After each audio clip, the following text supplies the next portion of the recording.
আমাদের হাতে চলে আসলো তুর্কি সোফা থেকে সোফা কভার।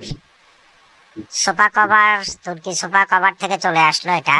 এটা আমরা নিয়ে আসলাম। আনার পরে আমরা ফিটিং করার জন্য যখন এটাকে রেডি করতেছি তখনই একটু দ্বিধাদ্বন্দ্ব ছিল।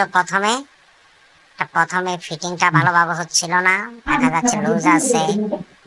পরে যখন আস্তে আস্তে এটাকে পয়েন্টে পয়েন্টে বসানো হলো, তারপরে আসলে এটা লুজটা ভিতরে চলে যায়। লুজটা ভিতরে যাওয়ার জন্য আবার এটাকে ফিটিং করতে হয় কোনায় কোনায়। যখন এটা ফিটিং আছে, এটা প্রথমে দেখা যায় অনেক লুজ, সাইডে দেখা যায় লুজ, ওই যে উপরে লুজ। এটা মানে হাতার এদিকে দিয়ে বেশি লুজ দেখা যায়।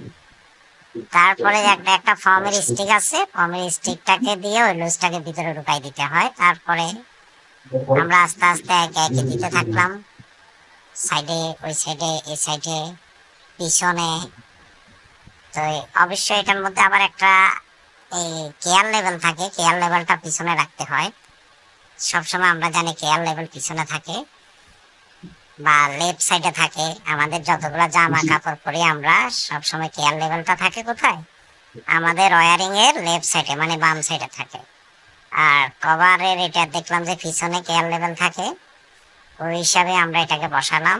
হাতায় দিকে একটু লুজ ছিল।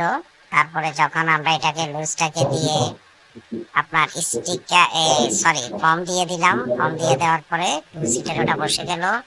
তারপরে সিঙ্গেল সিটের যেটা ছিল এটাকে আমরা আবার রেডি করে বসানোর চেষ্টা করলাম, সেটা ইজিলি বসে গেল।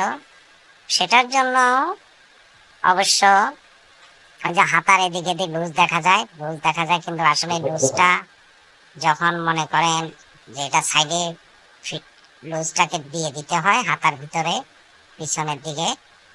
সেটার জন্য আপনার ফর্মের স্টিকার আছে, সরি স্টিক আছে, সেটা দিয়ে দিলে ইজিলি এটা ফিটিং হয়, এটা বুঝলাম।